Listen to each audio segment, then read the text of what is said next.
Good afternoon, everybody, and welcome to the EDPS meeting with civil society on the European Union data protection reform. Together with my colleague, Assistant Supervisor Wojciech Wieborowski, I'm very pleased to see you at the EDPS.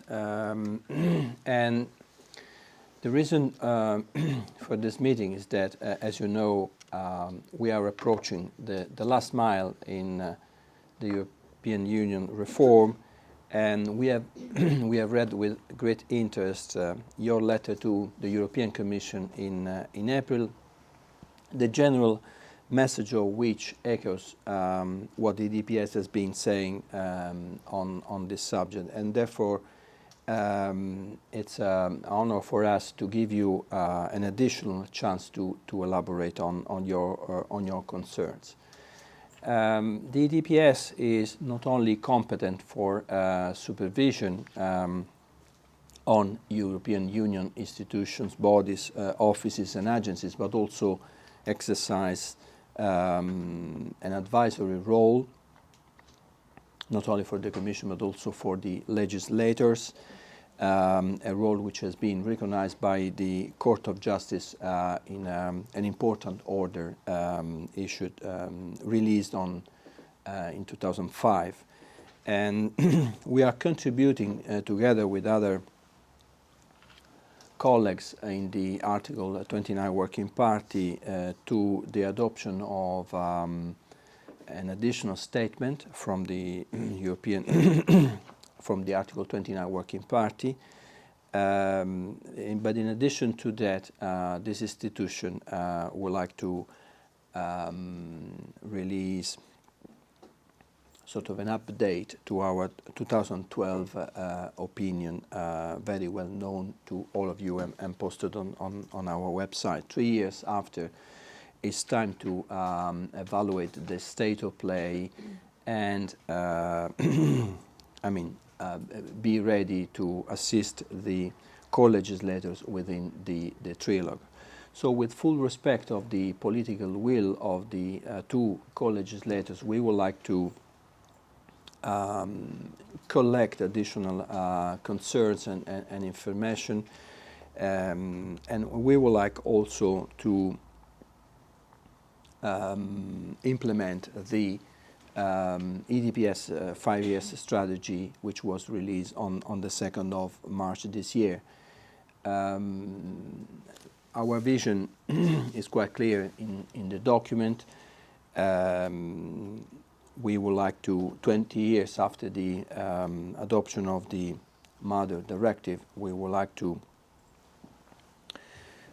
allow the legislator to update the current legal system with new generation of data protection provisions robust enough to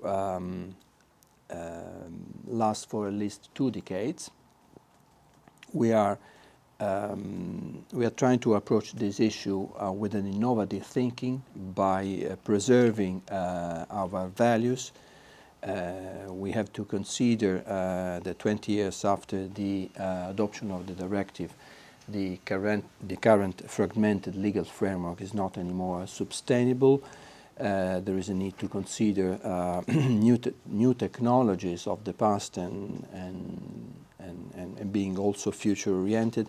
And we also should consider better the implications of the Lisbon Treaty and the implementation of the Charter of Fundamental Rights.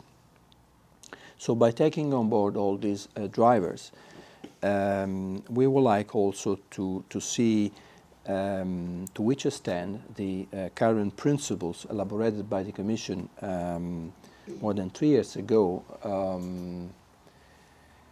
may be effective against big data and the future challenges. In our viewpoint, it's time to consider data protection in a broader perspective by approaching to current safeguards in an innovative way, by thinking to data subjects as individuals as individuals, not simply because we buy, we consume, we subscribe, and by considering also the ethical dimension of data protection and the dignity of all persons being ubiquitous computing. But it's also time to reflect on global partnership, to analyze how this reform may better interact with the growing number of third countries approaching data protection, and how we can better interact with other sectoral rules, for instance, those in the consumer law or in the competition law, working less in silos.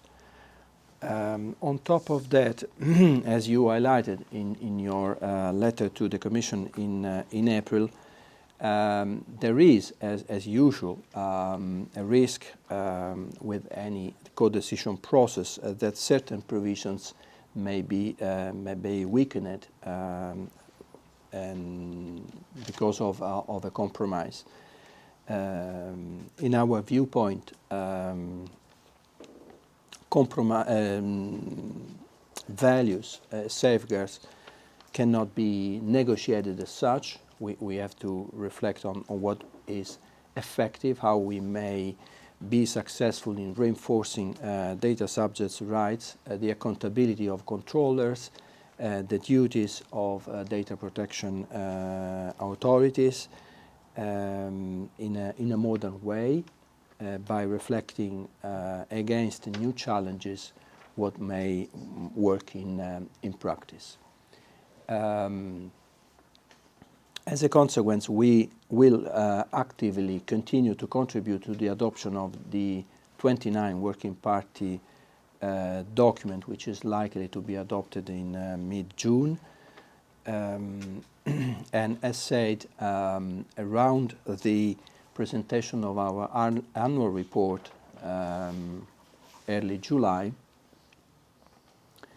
in time for the trilogue, we will release a position paper from EDPS with an evaluation of the state of play by highlighting the achievements and where present the relevant risks.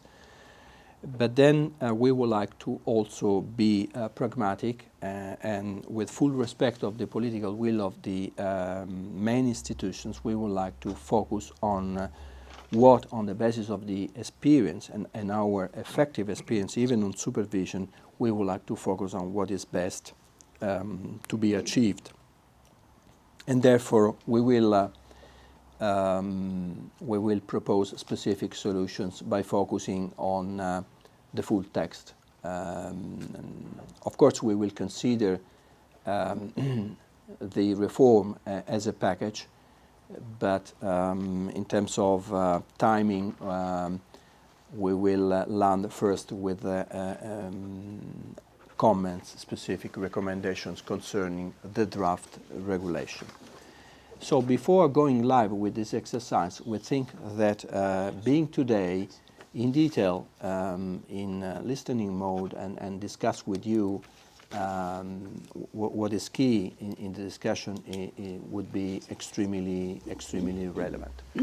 I'm here today with a qualified selection of staff members working in our teams, policy and consultation, supervision and enforcement, but also on new technologies, because they are working hard on each of these principles.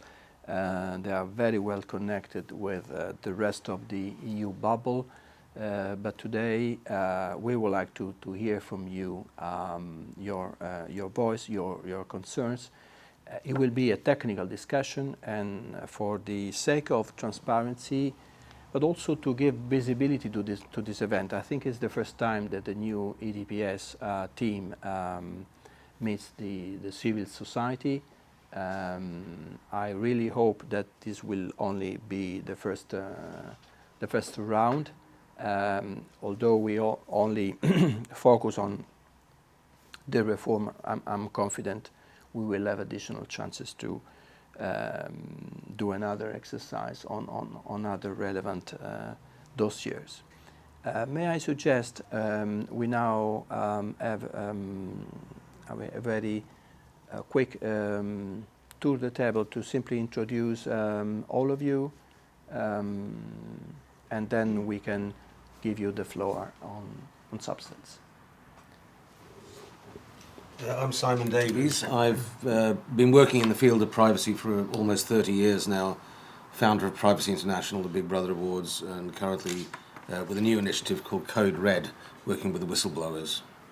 I'm Diego Naranjo. I'm Advocacy Manager at the European Digital Rights. Agustín Reina, Digital Team Leader at BEUC, the European Consumer Organization. David Martin Ruiz, Senior Legal Officer at BEUC. I'm Floris Krijke. I work on data protection at Bits of Freedom, a Dutch NGO for digital rights. I'm Estelle Massey. I'm Policy Analyst at the Access Brussels office. Reagan McDonald, European Policy Manager at Access. We're an international digital rights organization based here in Brussels. I'm Joe McNamee, Executive Director of European Digital Rights. And I'm Anna Fielder. I'm a trustee and board chair of Privacy International and also work as a policy advisor to the Transatlantic Consumer Dialogue.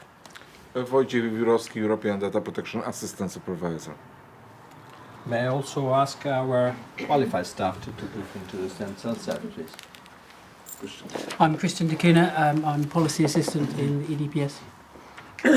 My name is Achim Klabunde and I'm the head of the IT policy sector in the EDPS. Hello, my name is Anna Buchta and I mainly follow the reform project at the EDPS, Policy and Consultation Unit. My name is Gabriela Zanfir. I am a legal officer in the Policy and Consultation Unit of the EDPS. My name is Nora Mari. I'm a trainee at the European in the Enforcement and Supervision team. My name is Zsuzsanna Belényesi. I work mainly on big data and on Working Party 29 matters. My name is Delphine Roux and I work in the Supervision and Enforcement Unit at the EDPS. Well,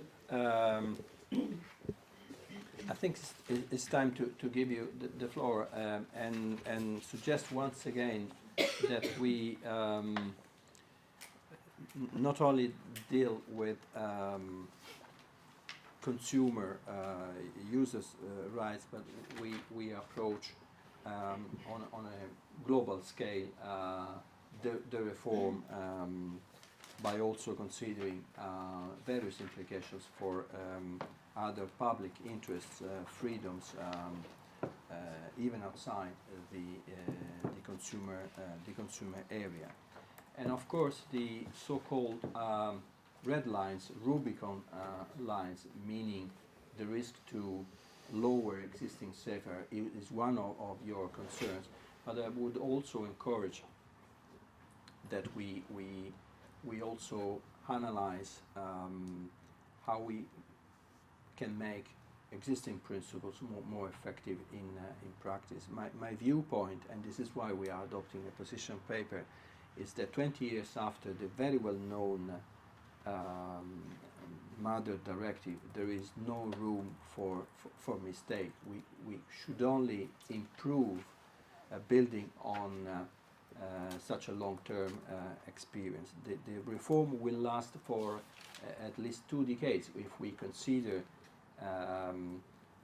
what is necessary for the publication, entry into force, transitional phase, adoption of delegated acts, implementing acts, guidance from the future European Data Protection Board, not speaking about additional changes which are to be expected with regard to first the Privacy Directive, second the chapter of the data protection reform concerning the European Union institutions and bodies, and finally I'm building on what the Commission said in 2012 the third chapter, which relates to large-scale IT databases and the former third pillar areas, there is an issue of reductio ad unitatem of the fragmented governance and supervision models. And some of these platforms and processing of personal data are extremely relevant in terms of security of data, in terms of impact on citizens, and therefore we would like to encourage a comprehensive and consistent approach. So the regulation, it's simply the first round, but it will be extremely relevant for all other satellites. And therefore we should also consider the full picture and not only provisions to be applied within member states. And we should also consider how we may better interact with the rest of the world. So, future-oriented approach, a vision oriented to the long term, by considering also recent court cases where they focus on the collection of personal information as an interference on fundamental rights. They not only focus on the use of information. So I think it's quite evident our commitment to encourage the legislator to make data protection more effective, but at the same time easier, more readable for consumers. We have to identify how notice and choice can better work in a world where we all administer our entire life via smartphone and tablets, by thinking to the fundamental, though not revolutionary, challenges coming from big data. But I risk to repeat myself, and therefore let me suggest you introduce your viewpoint with a general statement. Perhaps we may identify one speaker on behalf of all, and then we go to substance by focusing argument by argument or chapter by chapter, as you wish, on details. Okay, thank you very much. So what we decided, we had a meeting between us, and what we decided is that we identified about 4 to 6 issues that are absolutely fundamental from our perspective, and we each will speak maybe 3 minutes, as you suggest, in general on those allocated, and then maybe we can open it to general discussion and cover some of the issues. So I've been given the first slot by my colleagues, and so because I'm in the first slot, I also want to say that I remember very clearly in the first meeting in the European Parliament when your predecessor was speaking about the merits of the new regulation, and he said the merit of the new regulation as delivered by the Commission was that it started from the basis of the existing legislation and principle, but it modified it in subtle ways to increase user control over the data, because it was widely recognized that that was lost in the current legislation, and also improve enforcement and making the principles and the rights work, because we know they're not working at the moment. And those were the 2 things that he emphasized that the new regulation should achieve, and actually in principle we didn't disagree with that. So whereas we said in the letter that our red line is about not going below the current legislation, and also not infringing the Article 8 of the EU chapter, we also fundamentally would like, as you suggested, to actually make it better and make it future-proof and increase those rights. So in the light of this, we feel that the Council, or DAPIX, is failing citizens and consumers on all those issues. And maybe we can illustrate why. And I will cover the first articles, the principles, the definitions, and the grounds for processing. So 4, 5, and 6. You probably know all this, but I'll just say it.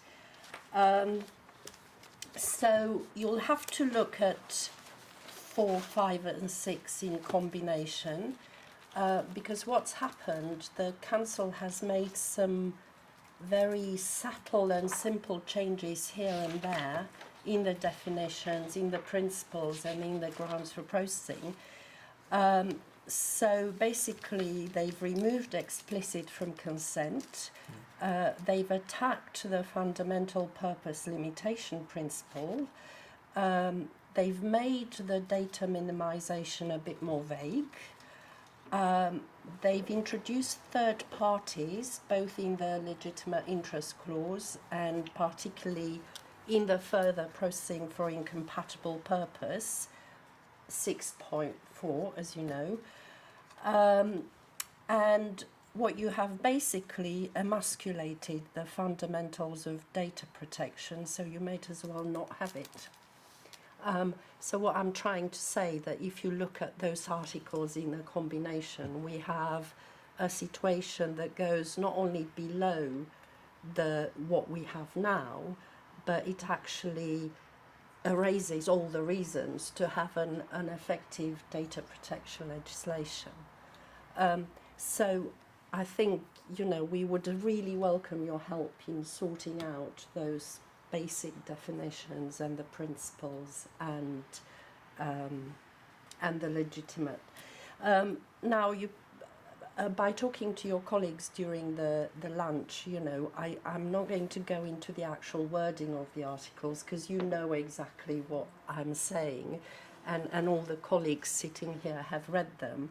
But I'd just like to add on 6.4 and 6.2 in particular, where the reasons for the scientific research and statistical issues are mentioned, that we've had a really detailed analysis from a group of colleagues that are working in the medical and health privacy fields, people from organisations like GeneWatch and from doctors and medics all around the continent. And we would be very happy to share that paper with you. But basically, under 6.2 and 83, they expressed the following concerns to me. Potential misuse for government and commercial surveillance through building a backdoor DNA database without people's knowledge or consent. Commercial exploitation of research data through change of use to allow feedback of potentially misleading health risk assessments. And finally, incompatibility with existing ethical and human rights standards, such as the Helsinki Declaration and the European Convention. So I shall finish here, and then we can discuss further how we can fix it. And I'll pass over to my next colleague. Thank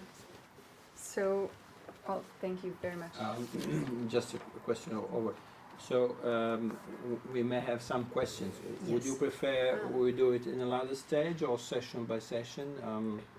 Because some of the questions may be common to various stages. We can even have a discussion in another stage, okay? Or perhaps we can have at least 2-3 presentations and then 3 comments, and then we.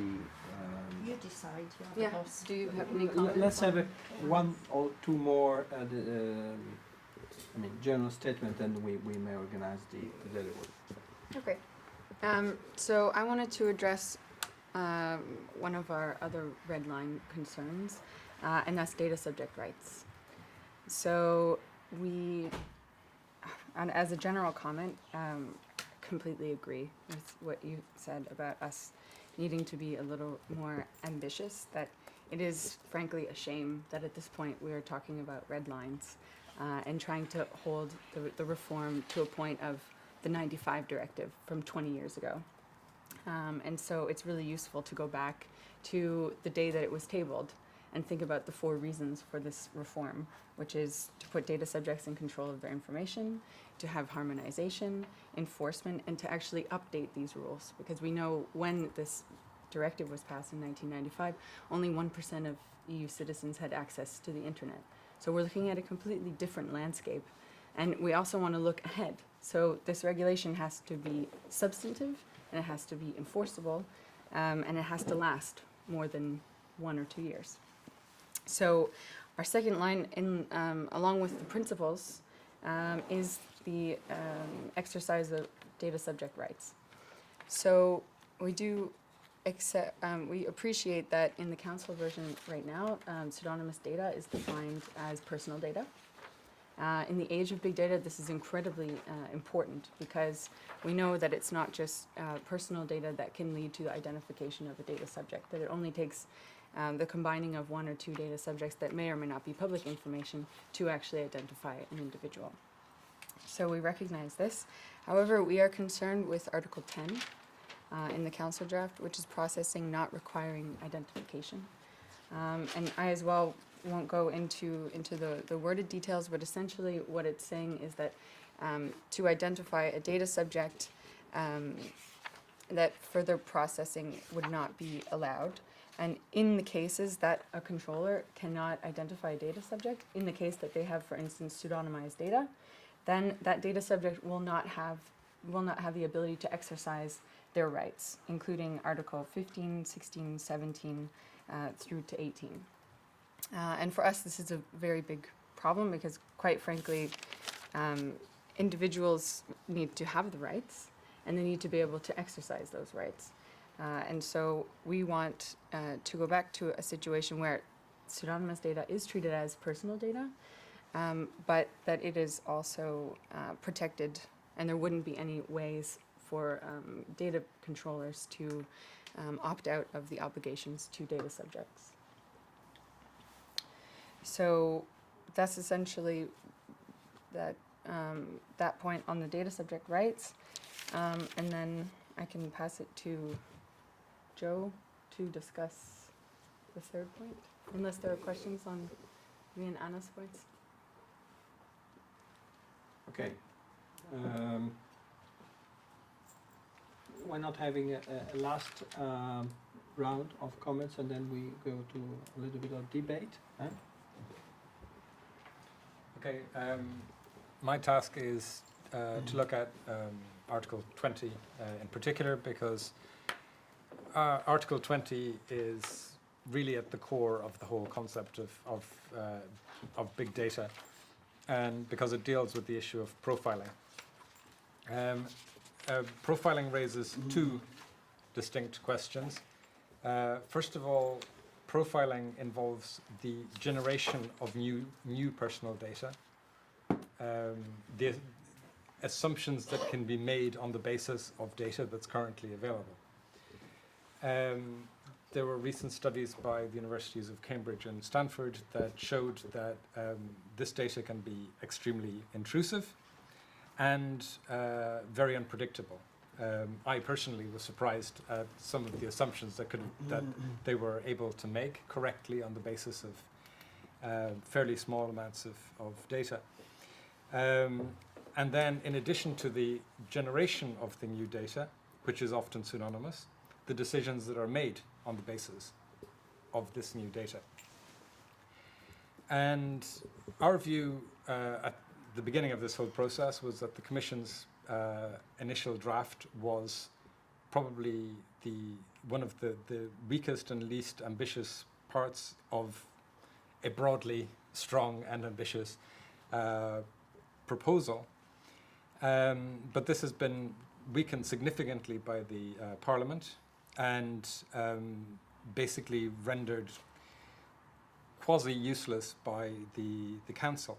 In particular, they move away from, even the title has moved from profiling to decision-making, which means that one of the 2 challenges to be addressed, the generation of the new data, is not actually addressed. It's a salad of different other provisions. It's partially in consent, it's partially access and rectification, it's partially processing not requiring identification. There are bits of protection from the new unknown data that's generated, but Article 20 no longer deals with that half of the problem. With regard to automated decision making, the text is quite it's written in a way that makes it very difficult to interpret in the real world, I think. When you say based solely, how solely is solely? What's a significant effect? So it has to produce legal effects, which generates significant effects for the end user before it's actually covered by Article 20. And this being the most nebulous, difficult type of data processing from an individual's perspective. I mean, if we, as people who are working in this area, can be surprised by the Stanford and Cambridge studies, that gives an indication of just how challenging it is. In addition to the annihilation of the concept in the Council, there is an associated problem, which is that the Commission proposed adding automated profiling to Article 21 on exceptions for reasons that I haven't been able to glean from the Commission. The Parliament rejected this, and now the Council has put it back in again. Automated decision making was not part of Article 13 of the 1995 directive.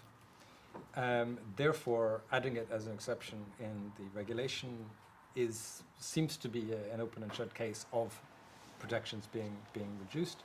The Commission has informally said that it's not going to object to Article 20 being taken out of Article 21. But this is something I think that, in terms of protection of fundamental rights, is also crucial. So that's it on that topic.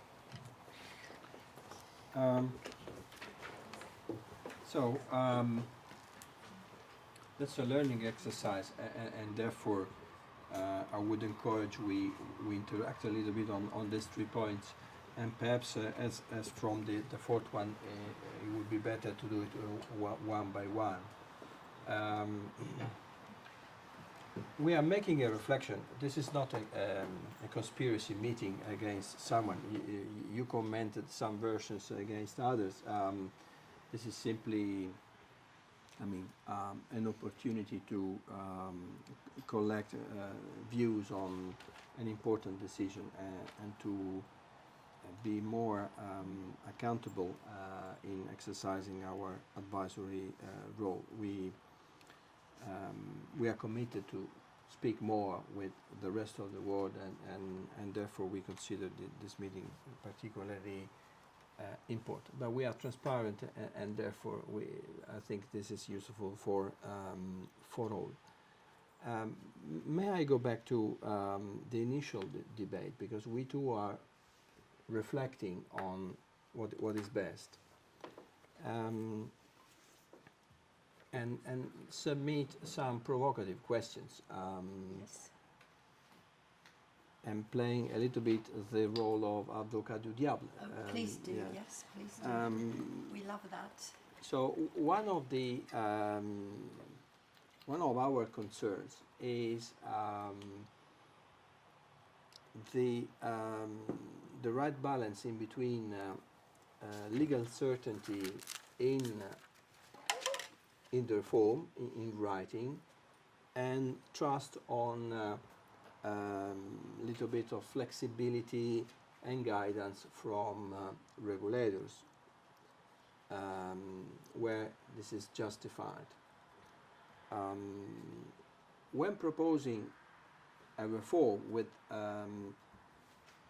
45 in between delegated acts and implementing acts, the Commission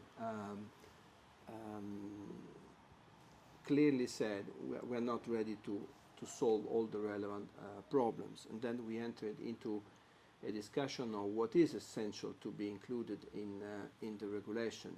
Should we admit in principle delegated acts, implementing acts on such a relevant issue? So we have to respect the general debate on delegated measures, but also consider the specificities of this area.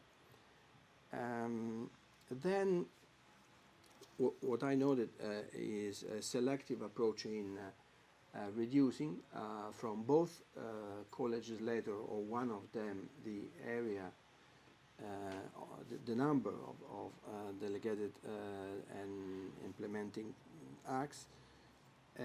But then we have to identify now the right balance in including everything here, going into details, and this will be a problem for future-oriented rules, and to identify a workable solution to have more harmonization. So our concern is around the first of all, before identifying what is better to increase users' control and how we may reinforce the subject's rights and accountability, to identify which legislative technique is appropriate here, because the relevant choice will be relevant horizontally in the full text. I immediately approached the elephant in the room, which is the one-stop shop mechanism, which is of course part of a separate discussion. There is a risk that we would like to clarify every possible solution and case in a legislative text, and I'm not sure this is the right approach to be followed. But in the meantime, legislators would like to have certainty and clarity. So my question to you is, what is best in your view to identify the right balance in between legal certainty in terms of threshold, for instance, and flexibility?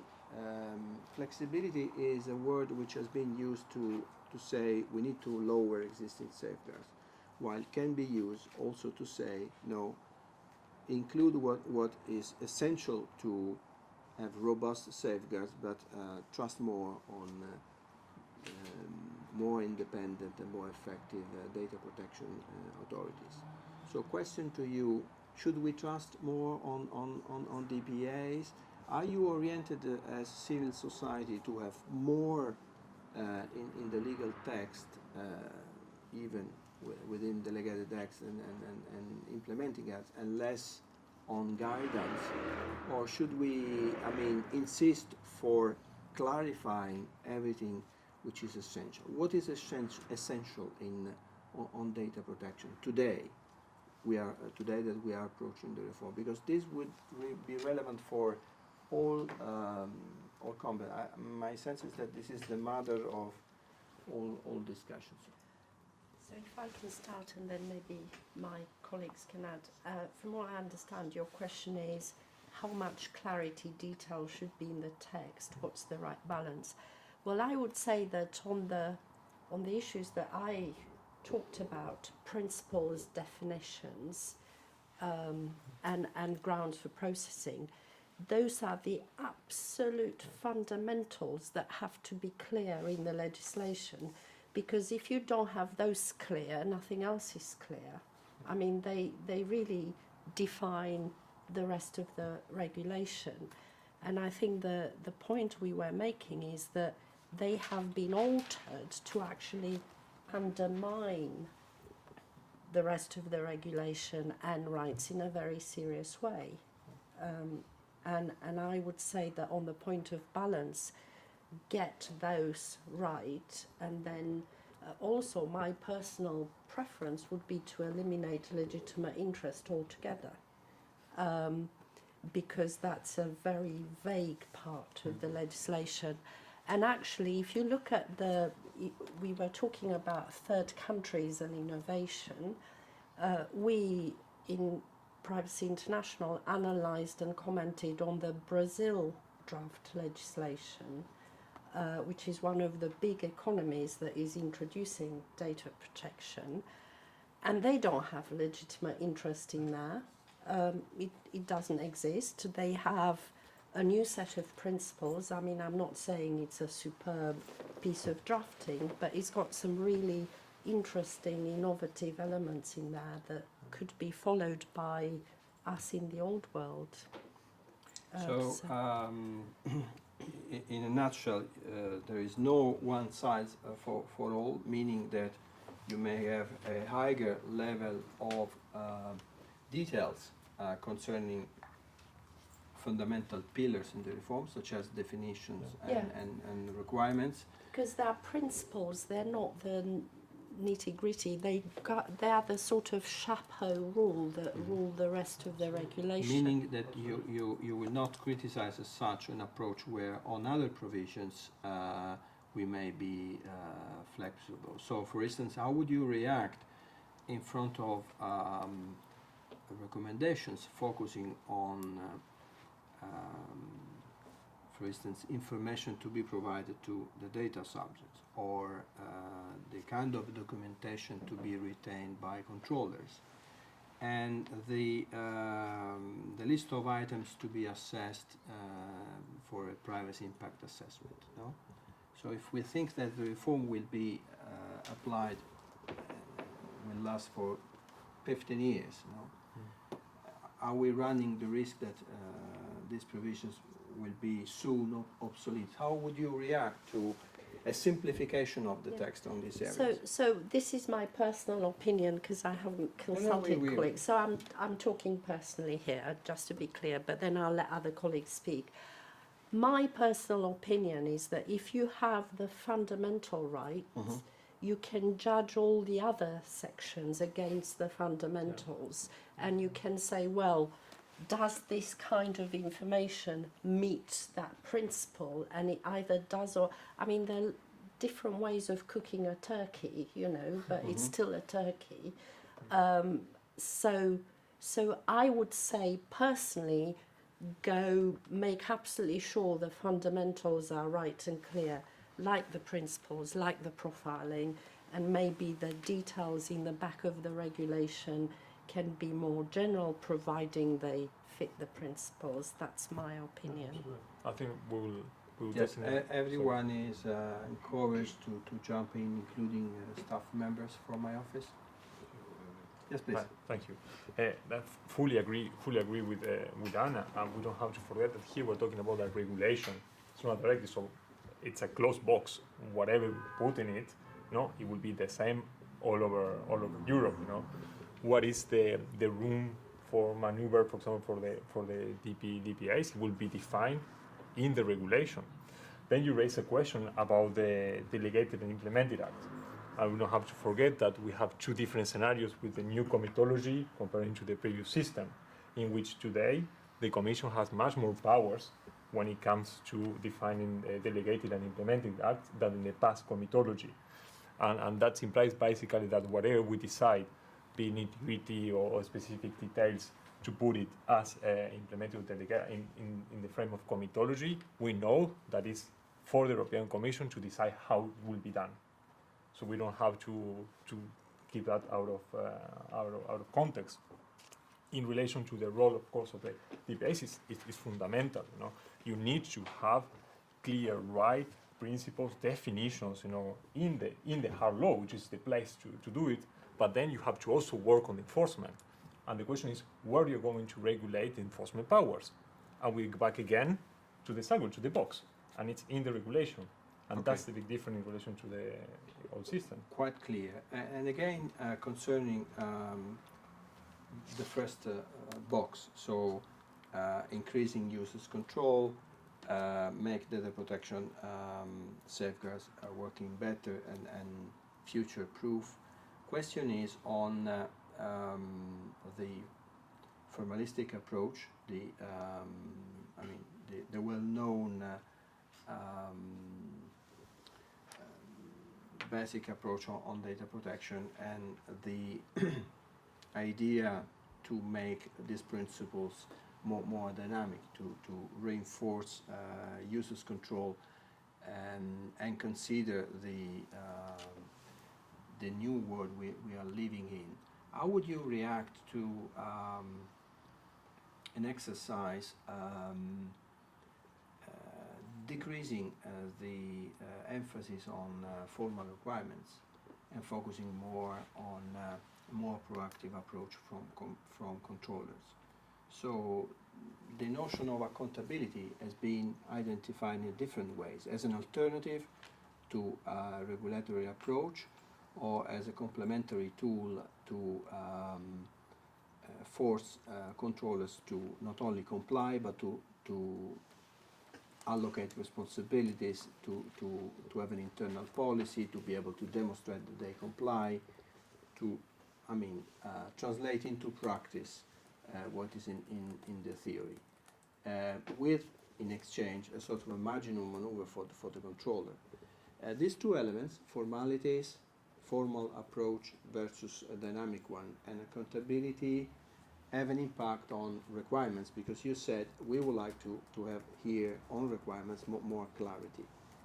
The question is, again, the future-oriented approach. This selectivity we would like to encourage for data protection authorities, and the introduction of a dynamic accountability. How do you see this process? Do you have any specific, and that's a question to all, of course, do you have any specific concern, recommendation to the legislators and to us as advisors to find the right balance? Because that's another pillar of the position paper we are now approaching. So before entering into detail, and I'm happy to be transparent, we are making these reflections on what is best in terms of details, how we can introduce future-proof rules, and second, how to square the circle in between the formalities, which in some cases are essential, and the new approach on accountability. Does anybody else want to answer? I can. Yes, please. So the thing about data protection is that it's like a chain, right? And the whole framework will only be as strong as the weakest link. So I think this is one of the things that has made this reform so challenging, is that everything is almost equally as important as the other. For the sake of this meeting, from civil society's perspective and based on the negotiations of the council, we had to prioritize. So what we ended up choosing was principles, data subject rights, profiling, enforcement, redress, and third country transfers. But of course, everything has to play together for it to work.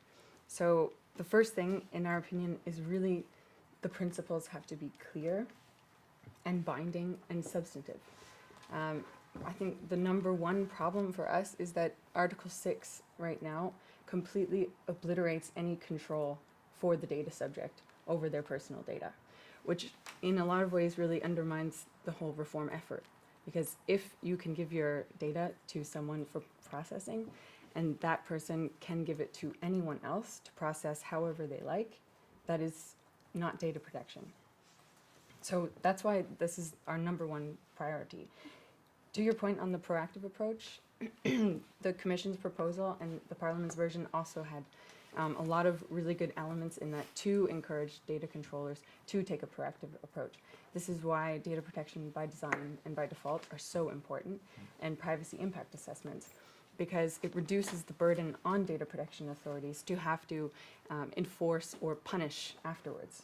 So if they can, if again, part of the chain, they take a proactive approach, identify what they're processing, implement the principles that are sound, that include minimization and control.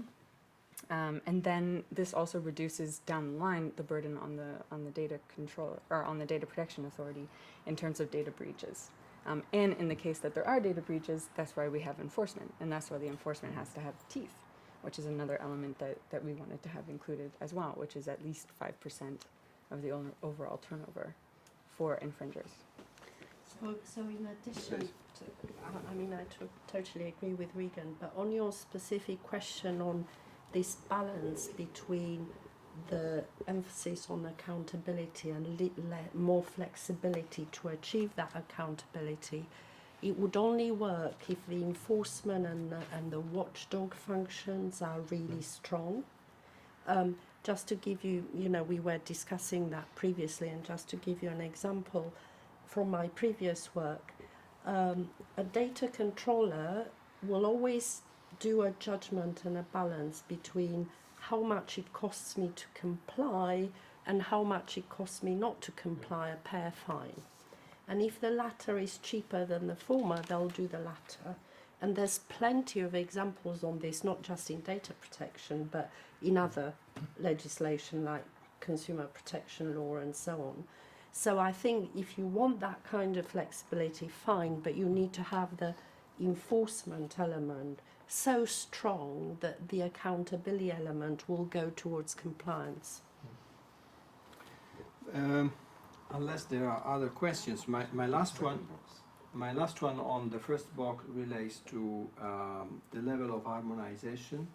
So one law versus 2028. We all know that the draft regulation has been presented as the unique law, while in our 2012 opinion we highlighted 3-4 categories of national provisions building on the regulation or presumed by the regulation, or which will remain untouched or relatively untouched by the regulation, where the legislator may have more marginal maneuver, for instance, on health data and employment purposes. And we are all very familiar with the trend of the discussion where some member states would welcome an approach where horizontally, so not limited to specific issues or articles, member states may be entitled to take more on board the cultural differences, adjust, specify, clarify within the marginal maneuver of the regulation. This is a concern which has been expressed initially with regard to the public sector, but now it's one of the points. How do you see in general terms, again, the pendulum to be done? Or would you, because some of the member states may exercise this chance by, keeping weak provision or by lowering existing safeguards, but we very well know that some of the member states still have a higher level of data protection. The Directive 95/46 represented the first degree of harmonization, but according to recitals number 9 and 10, I guess, there is a message at that time to say this is sort of a minimum common denominator, but it cannot be interpreted to lower existing safeguards. So member states offering higher standards are entitled to keep them. Now with the regulation we have an entirely different story. So question to you, what if, with regard to higher and lower standards of data protection and the marginal maneuver for member states? Could I maybe answer that with even if you don't have a formalized position as coalition, this is the moment for an open discussion. So. I was going to cleverly not give an answer, but answer with a question. And that question would be, what can we learn from the accessibility and practical use of the of the safeguards in Article 15 of the Privacy Directive, because that gives the opportunity to member states to carry out specific activities which are likely to interfere with fundamental rights. Between the safeguards in that article and a comprehensive analysis of the European Court of Justice on this very point, we have member states right across the Union who are in blatant, ongoing breach of their legal obligations under Article 15 of the e-Privacy Directive and the ECJ ruling. So the question is, if we take that as a case study in the practical value of such flexibilities, should we be expanding that approach? And personally speaking, I would tend to shy away until we get enforcement that is actually worthwhile. I think a further concern in addition to that is the forum shopping issue. You know, you can have that flexibility, and Joe gave a very good example, but you've also got at the moment a forum shopping situation, and in the scenario you described, that would persist depending on how it is implemented in a particular member state. So, in other words, though the case study only relates to derogations, but flexibility, it's clear that you would, in principle, prefer a higher degree of harmonization. I'd quite love a framework where the case law of the European Court of Justice and an existing directive was actually respected. Okay. But if we don't want to go down the route, or if the Union doesn't want to go down the route of respecting its own principle. Then Any other comment, question, additional concern on block 1? Because if not, we may move to your block 2 section. No? Okay. Perhaps on block 2, the subject matter would be easier because I have just one question, which is quite simple. Do you have any proposal to, redraft Article 10, particularly the second paragraph, because you criticized the approach and the relevant risk? Your comment was quite clear. Question is, did you develop a solution that can be, where pseudonymous data yeah. applies, and individuals can still exercise their rights, even if it's pseudonymous data. Well, it's quite clear to all of us, the debate on the nature of pseudonymous data, why they are now in, they are likely to be in, but in any event, what the challenges are, the chance to have a sort of a two tracks approach where, with regard to information concerning identifiable individual, where the identification is not at stake, there is a chance or not for a lighter approach. So, can I go with my question at this point, because it's actually on the very same subject. Talking about Article 10 and about the problem of pseudonymous data, we have quite a lot of people who are saying that this is actually the article which is defending the rights, and it's not undermining it. Because it just says that somebody who has a pseudonymous data needs to use the data protection standards, because this pseudonymous data is still a personal data, but at the same time does not need to collect anything more than he really needs for his purposes. So this data is pseudonymous at him, but he understands that probably somebody else who will use it may have this quantum of data which is missing in order to find it fully personal. So maybe it means, that's once again as an advocatus diaboli, maybe it means that if we want to have the pseudonymous data under the protection of these rules, we have to agree that the controller does not need to identify the person and does not need to give the access, for example, the access rights for the person who is not in 100% identified. Because he has a choice either to stay with pseudonymous data and not to know who is the one, or to identify the person and then to lose the situation where the data is just pseudonymous for him. That was already in the case law sometimes under the directive. Does the controller need to collect some additional data in order to fulfill the obligations under the current directive? There are two sides of the coin, and of course this is the positive part, applicability of certain provisions which we are discussing. So you criticized that part, and therefore I would like to verify with you if you have any specific solution as an alternative to simply the deletion of paragraph 2. So what you are proposing here, I understand the concern but not the proposal. Okay. Estelle, did you want to? Yeah. Maybe I can go ahead and maybe Yes, please. try to answer both of them.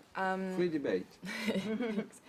So basically the problem we have with the article in the council text at the moment, it's because it reduces the rights of data subject whose data have been pseudonymized to exercise the data subject right. Because it asks the controller, in order to be able to identify a data subject, to conduct an additional processing. And as we know, to identify a data subject whose data have been pseudonymized, you need to join 2 or more files. That would not be then possible to know who it is. So that could be used as a loophole for controllers to pseudonymize all the data in order to remove all the possibility for data subjects to exercise their rights.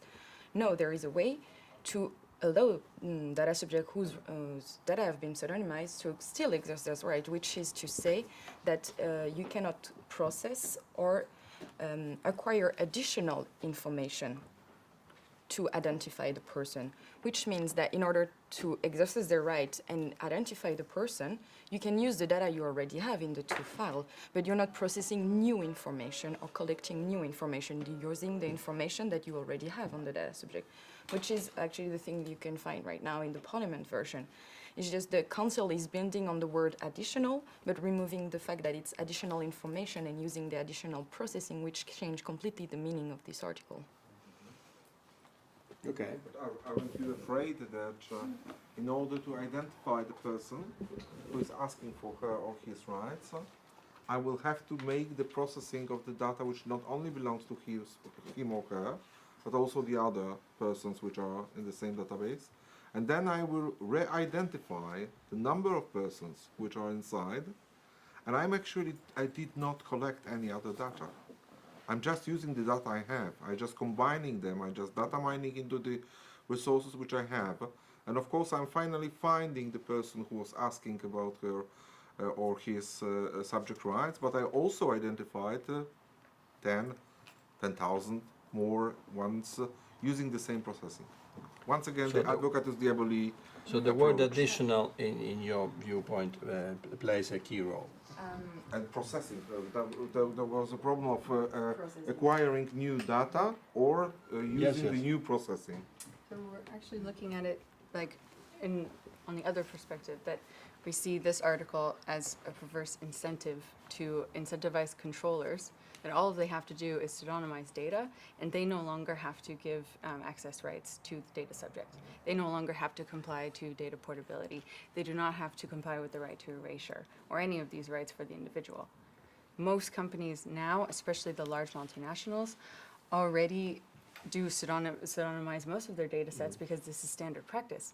If we're looking 10, 5, even actually today, we have to think about how much pseudonymous data will have an impact on the individual, and it's quite a bit. We know that our information isn't just our name or our phone number, but it's the insinuations, it's the age, it's what kind of, so... This is entirely clear. So we go back to my question. What the alternative is, simply deletion of the paragraph 2, or a more reasonable approach? Or this is good food for thought, and it has to be analyzed. Okay. And we will follow up with We have very one comment specific from text. our Yeah. other secretary. I would like to test an approach based on technical analysis, because I think the terminology isn't very clear. And talking about pseudonymous data is, of course, depending on very much on what this definition will eventually mean. But when we had this discussion about a year ago, when the parliamentary amendments about pseudonymization came into play, EDPS gave a position where it made very clear that pseudonymized data, meaning data which is completely personalized, identifiable in the hands of the controller, just cut into parts with the directly identifying attributes in one box and the interesting attributes in the other box, like results of a clinical trial where you have all the medical data in one box and just the names, birth dates and everything in the other box, and then you call the part of the box with all the medical data pseudonymized, because by itself it doesn't identify, but the controller of course has the connection. So this is just a way of storing data differently and doesn't change the nature of the data at all, and it must be fully protected. At any moment the controller is capable of identifying the data subject. It's nothing to do with additional data to be collected somewhere. The other thing is what was the thinking behind Article 10 at the time is that you have data collections which contain the whole web track of a trail of a person, what they have been doing for hours, maybe from an internet cafe to just avoid the IP address thingy. So you have a trail of data which is not connected to any direct identifier, because the name of the person or birth date or anything is never in this trail, but you have a long chain of data, and then someone says, I Google data removed. I should say search engine. I want all my data removed. And then the controller says, well, yes, Mr. Klabunde, you wrote to me that you want this search data removed, but I don't know which search data is yours because I have no identifying attribute in my search trail. And we know from the past that controllers use this kind of situation to say, please give us all your personal data so that we can match it with everything. And exactly this was the motivation to have Article 10 and to say, no, you have no right for this reason to collect more data and you shouldn't do it. But these are two different situations, and covering them with one term which is sufficiently ambiguous to cover both situations just creates much more problems than it even attempts to solve. But I would like to hear everybody else's views on this, because it's just... Okay. Of course, by considering the different approach. My question relates to the beneficial profiling. We highlighted in our strategy that we would like to also consider the positive impact on big data in cases where there is full clarity about the, for instance, public interest to be achieved, and against full clarity on who is doing what and for which purposes. So the kind of also modalities to be respected. And this relates to the notion of decision, because the Article 20 largely builds on decisions, evaluating or even affecting the data subject. So my question to the civil society is, what is your position concerning, innocent and very useful big data processing, which may involve an interference, meaning collection of data, and therefore may be even invasive, but against full clarity. Would you consider the feasibility of a double track approach in the reform, based on profiling? No? Well, I introduced what I was saying about Article 20 by saying that it's in a context of data subject rights, access rights, transparency, and so on. And what the Commission did was it built some pillars of in Article 6, for example, on which, in the context of which Article 20 was to be understood. We now don't have the context, and we don't have the text, the meaningful text. So Article 20 isn't just problematic in itself, but it's lost its context. The challenge is then going back to the principles and producing a text that covers today and 15 years from now. In principle, obviously, there is profiling that happens. There is profiling that happens that is not problematic. There is profiling that happens that's beneficial. The question is this going to happen in a context that is predictable, that is enforceable, or not? And so I don't think anybody can have an objection in principle to profiling. Okay. But in a context that actually gives the individual adequate rights. And we're a long way from that at the moment. Very clear, and don't know if we have any other question. If not, we move to point 4. Is it okay for you? Yeah. Okay. So we have 35 minutes for 3 points.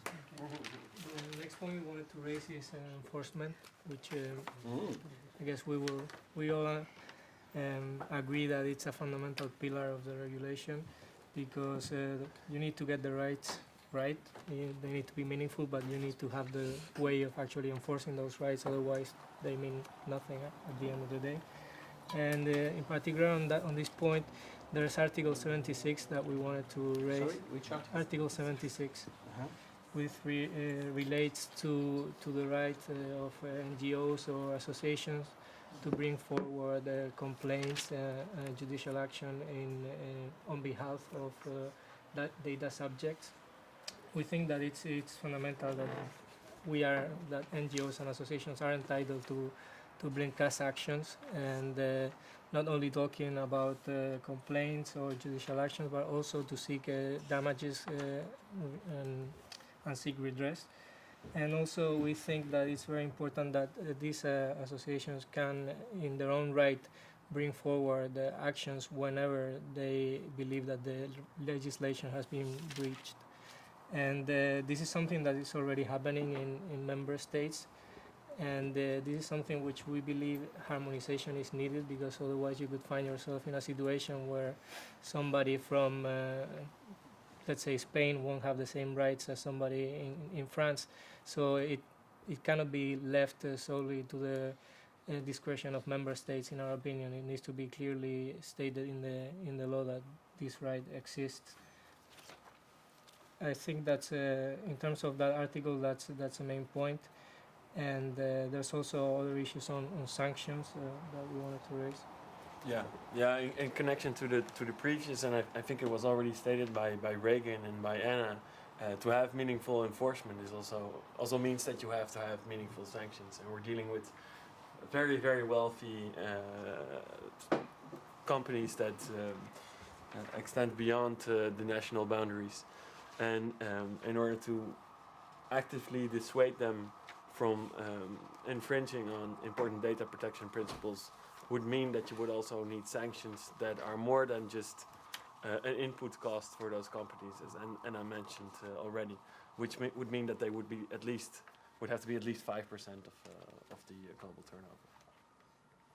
So I'm sure you know that Article 76 is considered by a few stakeholders as useless, in the sense that the civil or administrative code in each country provides for such an opportunity to give a mandate, an organization. It's true that in some countries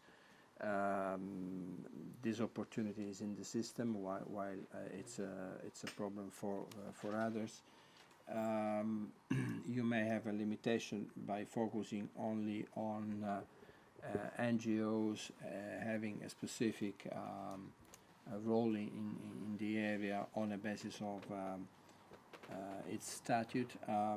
So what are you looking for now? To simply defend the inclusion of the provision as it is, or are you asking for improvements? Well, we think that the council text that we've seen is too restrictive, and for instance, there's no right to claim damages, and there's and the actions are limited to. It's not clear whether it's more than one. They can represent more than one subject, for example, and they have to be mandated, and they need a mandate. And also, whenever if they want to bring an action in their own right forward, this has to be contemplated by a national law. It's not like they have this right established already. So collective and class actions is the issue, apart from the references to the mandate, how the mandate is considered. And do we have any other regulation that you can show us an example of well-working all-European approach? I don't mean the directive, but the regulation where this approach has been used and it's working. What we have, it's in the field of consumer law. So, for example, we have the private and the public enforcement side. On the private enforcement, we have the injunctions directive, which have been used by consumer. It's a directive, yes, have been used by consumer associations. That's why I'm asking. Are we inventing the new thing? Yeah. For example, then we have the CPC regulation, which this concerns the public enforcers, and here we have similar problems. Why? Because when it comes to, for example, data protection breaches, we know that it's competence of the DPIs. So in the CPC net, the Consumer Protection Cooperation Network, they have an annex with all the instruments that can be used to tackle different cases. Data protection is not included. The same happens with injunctions. And at national level, we see that from consumer associations' point of view, there is an appetite to bring forward cases, in representative of the general interest for infringements of data protection. And this is because many of these services, does not only concern breaches of privacy, it concerns breaches of copyright law, consumer rights. We really have to see it from a holistic approach. And the situation that we have in Germany until last year, our members couldn't bring actions for data protection breaches. They have to base it on unfair contract terms. And there you can bring forward the case using the injunctions directive. The same happened, for example, in France, or in Spain. And the thing is that although that we have the cases there, sometimes for consumer associations it's difficult to tackle because they don't have the instrumental means to do so. And what would be logic to do is given legitimacy to consumer associations to bring forward these cases, either in the frame of the regulation. Under national law, it wouldn't be ideal because it will depend from country to country, system to system. So then you will have also a divergency of enforcement means. Or do it in the frame of a consumer law instrument, which again will be kind of stepping on the backyard of other enforcers, because we have public authorities that deal with privacy issues. So translated in other words, it means that apart from very specific cases, partly national and using in a difficult manner different pieces of EU and national legislation, in principle, current EU rules on consumer law cannot be used to introduce class actions unless you introduce a new provision here. Not for data protection, but not for other things. Yes, and so the conclusion is that the inclusion, in your view, of a provision or a class action is needed because of the limits of other general laws on consumer law were applied to data protection. And it again has two sides, because on one side you have the enforcement, the other side you have the redress. And we don't have at European level a class action understood in the sense to seek redress for consumers. That still depends on a national system. So if we think about the regulation, what we would like to see is, of course, consumer association or any organization representing data subjects of the public interest to bring forward cases for enforcement and where appropriate, and of course something that you have to prove, bring damages. I mean, it's quite hard work proving it. It's not an easy task to undertake. Okay. But also, just to add that, the cases that we give as examples now are consumer law cases because by necessity they have to be under the... But there are an awful lot of cases that apply to public bodies, for wider than consumer issues, because public bodies are data controllers as well. Local councils that provide services and so on. So if you have it applied to this regulation, you can apply it wider and across the board as well. Okay. Just one last point to add. It doesn't mean that we want to undermine DPA. So either consumer associations would not. It's exactly complementary. That's quite clear. Enforcement includes sanctions. The message is quite clear. We are considering the relationship between administrative fines and penal sanctions, which is an issue perhaps to be clarified. We are all aware that the national legal systems on the applicability of sanctions will remain roughly untouched. So now the emphasis is largely on the legislative technique in identifying the relevant sanctions and in having just one threshold or different layers. So my question to you is first, how do you see the issue of having exhaustive or indicative list of sanctions in the regulation? Second, how do you see remedial sanctions, where DPAs, for instance, I think it would be easier for courts by applying national rules, but DPAs, instead of applying administrative fines or by applying a reduced fine or in addition to the fine, depends, may also focus on what is essential to, in Latin is called reductio in pristina. So to restore, the proper application of existing, not only apply fine because you are found in breach of the regulation, but to order you to do something. So many national data protection laws only provide for a ban, the adoption of a temporary or definite ban. There is a provision in the regulation speaking about that. I would like to see your point of view. I think, again, we haven't discussed this in detail, so I'm brainstorming here, and I would welcome colleagues to add, and then we can follow this up.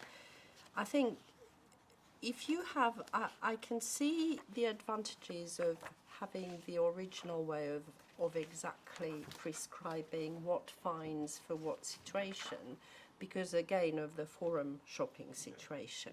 So, if a controller with a lot of money knows that the fines and the enforcement is going to be exactly the same across the EU, then you're not going to have a forum shopping problem.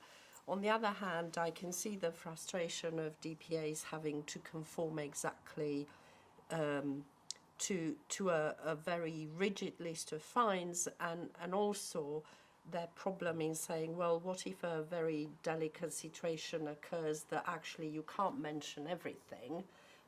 Wouldn't an indicative level and a guidance be better? And personally, I find it very difficult to decide between the two. But one thing I do know is that you have to have a 5% of turnover maximum fine for the most egregious, drastic breaches, because there are plenty of examples to show that if you don't have that possibility, the controllers will not respect the law because they will find it cheaper not to. Yeah, so, Yes, please. Personal view, we have not discussed it in internal review, but I think we can learn something from the competition field, where the sanctions, are based on a specific percentage of the company's turnover, and that's the most effective way to do it. Because if you have just a rigid figure, a range, for one company that means a lot, but for another company it's just peanuts. So if you want to be effective with the sanction, with enforcement, through the sanctions, they will need to have something that would really have an impact on the company's behavior.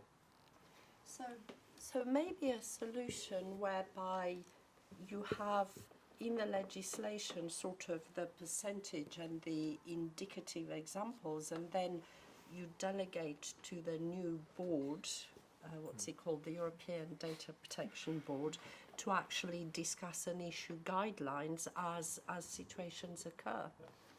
But this is a complicating debate, since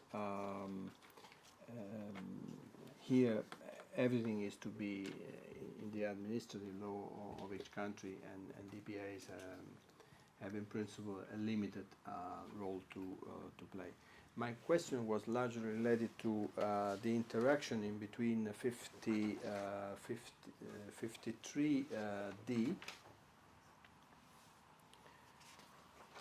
paragraph 1BD, the duty of the DPA to order to bring processing operations into compliance. May I ask you how you all see the issue of, approaching the cross-border dimension of processing of personal data with regard to proximity? So we too have a clear view about the mechanism, and we will focus in details on the proposal. But question is that we all know that this is the result not only of a complicated exercise, but also of an analysis on the so-called issue of proximity. So my question to you: how do you see cooperation, reinforced cooperation, and the idea to speak with one voice on substance, and the issue of proximity for individuals? Proximity with regard to the controller, with regard to the DPA, with regard to national courts. Well, I believe this is now my personal view. I think the citizens should be able to address the courts or the DPAs directly in all cases, because otherwise it could be, for example, in cases of big multinationals that are all based in one member state. We have now Facebook, Google, and Dropbox now joining the Irish club. And then all the millions of users, of European users, are protected by one single DPA, which is well under-resourced. So yes, the issue of proximity is there, but then the issue of how in the interconnected world that's going to work, I'm not that sure. Okay. We did not organize this meeting to hear from you that you would like to support our independence and continue to be the reliable institution we are, but we really appreciate this comment. This allows me to say that in line with our commitment around the selection procedure, the statements we published before being voted in Council and Parliament, and even the strategy, we would like to be respectful with the legislators, But we would like to be accountable as well as independent institutions, speak the language of sincerity, displease where indispensable, and being transparent. So we are going to take a substantive position, respectful of the political will of the co-legislators. We are not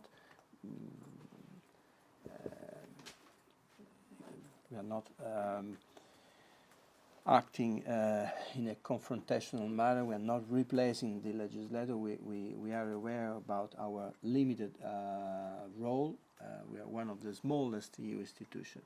Well, we might be influential, provided the kind of recommendations build on what is not only reasonable but also effective in practice. So my last question to you, be free to have to the tableau or to delegate one of you, is to summarize in few words what you recommend or expect from us. It could be that in our position paper you will find something strange for you, but it will represent the outcome of our independent viewpoint. We would like also to be as much as possible and hopefully entirely consistent with our fellows in 29 Working Party, and therefore ensure full consistency and try to speak with one voice on data protection, which is not necessarily the EDPS voice. There is space for all, but as porteurs of the EU vision, we would like also to approach data protection by considering what is indispensable now to fully implement the Lisbon Treaty, the Charter of Fundamental Rights. My sense is that years after the entry into force of the Lisbon Treaty, someone is not taking care that Article 16 of the Treaty on the functioning of the EU has introduced a new fundamental right, which is not a de facto expectation or a legitimate interest or simply a subjective right. It's a new fundamental right, which is today enforceable before any court, regardless of existing measures. Second, paragraph 2 of the same Article 16 provides for an obligation for member states to exercise the so-called positive obligations from stemming from the Article 8 of the European Convention on Human Rights. It means to act. It's an obligation, not simply a preference, to prevent that others disproportionately, unlawfully, unfairly interfere with our rights. So the kind of measures we are introducing now should be, of course, effective, future-oriented, dynamic, global, but should be substantive, because otherwise we have a clear breach of, our EU holy charter. I think this is an issue which is not clearly considered by all contributing to this debate. So I'm going to ask you as a final statement what you expect from independent regulators such as the EDPS, or specifically by us. Well, as I've spared you my rabid views for the last 2 hours, maybe I could kick off with just a general comment.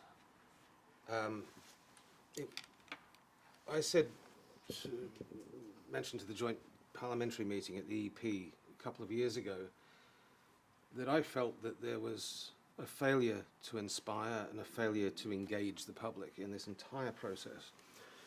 And in the 2 years since we had that joint parliamentary meeting, the issue has corroded to the point where there has been if you like, the reputation of data protection has suffered a failure, because it's seen as a negotiated outcome amongst legal experts. And this has set in so solidly over 2 years that you can't any longer say that there is a serious public engagement. So what would I expect from EDPS?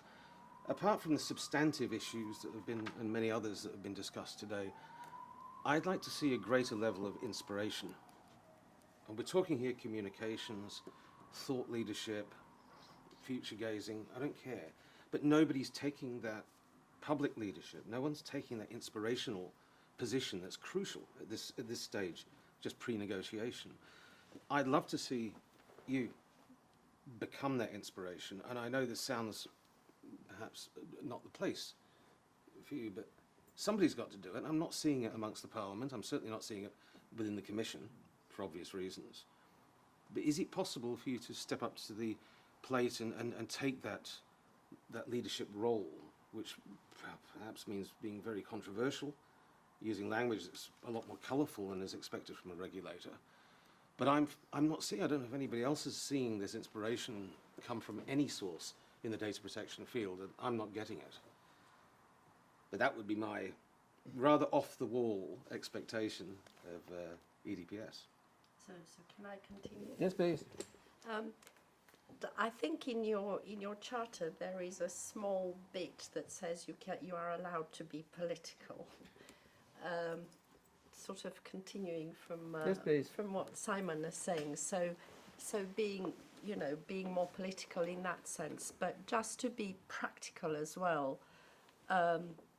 I would agree with Simon that there's been a detachment by the population from this legal process because it's too complex and they don't understand it, and maybe it's a bit late to communicate now, and the chickens will come home to roost where if it's not put right and it begins to fail. But I think your approach in actually producing an opinion that says very practically and simply, this is what column 4 should say, is a very good idea. And perhaps it will go some way to effective communication. And I think we'll be very pleased to contribute more and send you more suggestions on that. Also following up on that one, I would suggest two things. First of all, don't be polite. I think as Simon suggested, please be strong. We need you on the civil society side, on the fundamental rights side at least. So please don't be polite. And the second of all, it's related to the issue you said that you cannot confront the legislator or you don't want to. And that's okay, that's our role. At least why I was hired when there was a confrontation against fundamental rights. We need to react. But then please engage us in the dialogues and let's keep this collaboration getting on. Thanks. I think that from a general point of view and being polite for a change, I would say that we ask you to ensure that the outcome really respects the promises and the guiding principles of the reform. And this includes, of course, enforcement, strong enforcement. And sorry, just to finish on the consumer side, and I think that we agree that but Europe needs to speak with one voice when it comes with to pan-European infringements. That's clear. It's happened in the data protection field, in the consumer law field, in the telecommunication field.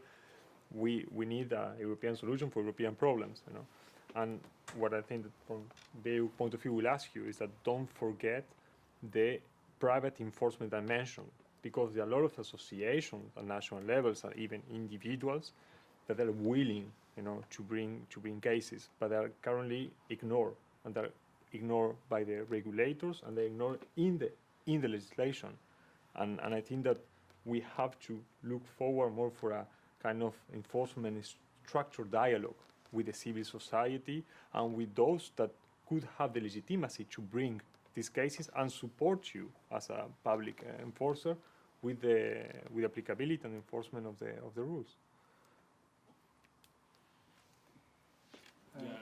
Sorry. Yeah, no, and in addition to be like the political and data protection conscience in the legislative process.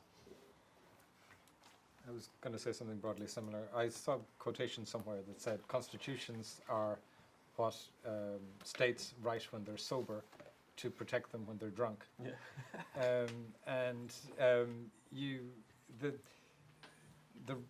The role, as I see it, of an authority like the EDPS is to have a longer view. So you mentioned respecting the will of the co-legislator. The Parliament co-legislator had one view when it was preparing its first reading text.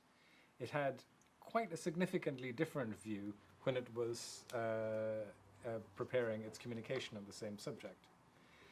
The Council had one view when it was adopting the Lisbon Treaty in 2009, and based on the text that we've seen, has quite a different view of the fundamental right to data protection now.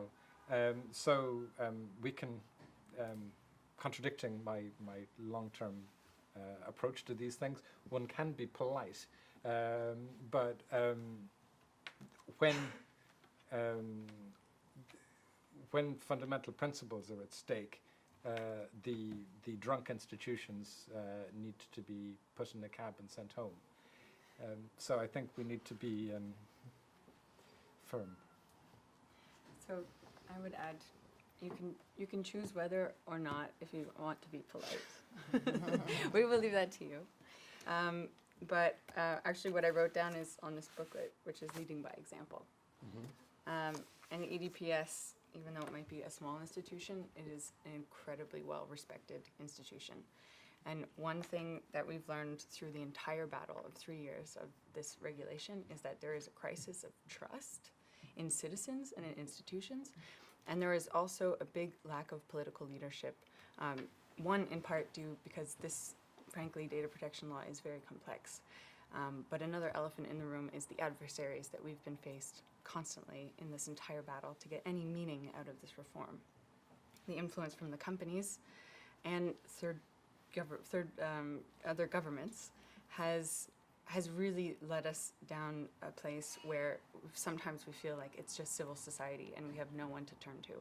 So the EDPS, as an incredibly respected institution, and actually traditionally, Mr. Hustings had spoken out quite firmly in favor of fundamental rights in a lot of key campaigns on digital rights issues, including the Anti-Counterfeiting Trade Agreement, the Data Retention Directive, and the PNR.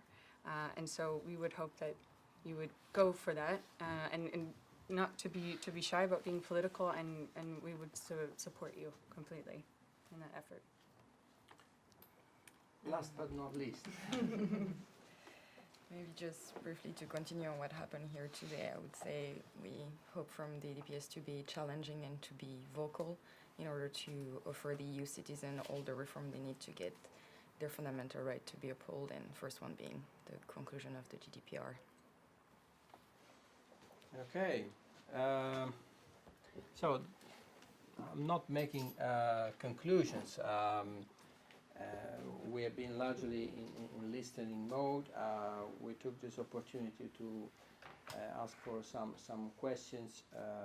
We are not only meeting NGOs and civil society, but also DPAs and governments from third countries are approaching data protection, and more inclined, let me say, I'm speaking on a basis of my more than 20 years full-time experience on data protection. I never see such an interest from third countries looking to the European model.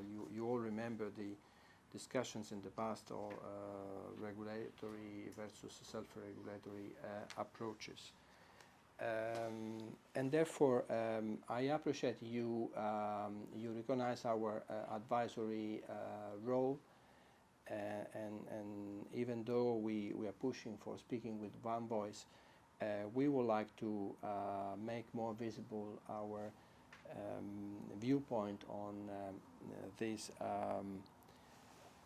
I'm using your words, this need for an EU solution to a European problem, which relates to cross-border cases, and the need to identify rules relevant for the rest of the world, for everybody in the world offering goods and services in the EU, or as said in the article, monitoring our behavior. So be sure that you will see our voice on the reform visible. When I said we won't be confrontational in the sense that we would like to be an independent regulator, we are here just to proactively advise. We are not responsible for the final outcome, but we will seriously take on board exactly the recommendation to inspire more a public debate. And this is why the kind of position paper will not be simply made available to the co-legislators and the Commission. We would like to go public with everybody so that the co-legislators will be, more accountable, and it will be clear who is taking decisions, because against, a long-term debate, so no one can say that good solutions were on the table. But I'm quite confident that the trilogue may offer space for improvements. And in any event, this is just a first step. So we'd like to thank you on behalf of Wojciech and my staff for your contributions today. In my view, this meeting has been extremely successful, let me say, more than I expected. We will make profit of your comments, remain in touch with this institution. We are in a good mode. We are working well in full chemistry, and we are very satisfied against the challenges of the past. We would like to reinforce the independence of the institution. We're not oriented to dominate the debate. When we say we would like to speak with one voice, in this, we would like to cooperate more with other data protection authorities, particularly within 29 Working Party. And tomorrow we're requested to provide the Secretariat of the European Data Protection Board. We would like to facilitate the activity of this new, likely to be a body, allow the body to be ready on day one, which is another challenge, and therefore put at their disposal our long-term expertise. We are fully engaged, fully committed, and therefore it's time to translate into practice the well-known knowledge. So thank you very much, and see you soon. Thank you very much.